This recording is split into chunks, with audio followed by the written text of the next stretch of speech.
২০২৮ সালে দুর্নীতি বিরোধী আন্তর্জাতিক কনফারেন্স বাংলাদেশের আয়োজনে বিষয়ে প্রধানমন্ত্রী তারেক রহমান নীতিগতভাবে সম্মতি দিয়েছেন।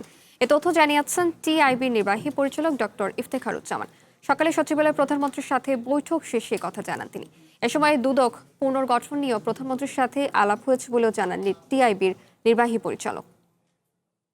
নির্বাচনী ইশতেহার এবং এর আগের ৩১ দফা এবং জুলাই সনদ, এর মধ্যে মূলত সুশাসন এবং দুর্নীতি প্রতিরোধক বিষয়ক যে বিষয়ে যে অঙ্গীকারগুলো আছে, যে প্রত্যয়গুলো আছে, ঘোষণাগুলো আছে, সেগুলো বাস্তবায়নের লক্ষ্যে কি সরকারের কী করণীয় সে বিষয়ে টিআইবির বেশ কিছু পরামর্শ সংশ্লিষ্ট সম্পর্কিত ডকুমেন্ট ইতিমধ্যে আমরা সরকারের কাছে প্রেরণ করেছিলাম। সম্পূর্ণ ইতিবাচকভাবেই তিনি আমাদের পরামর্শগুলো শুনেছেন এবং বলেছেন যে আমাদের সাথে প্রায় শতভাগ একমত এবং চেষ্টা করবেন সেগুলো বাস্তবায়নের জন্য সরকারের সাধ্যমতো।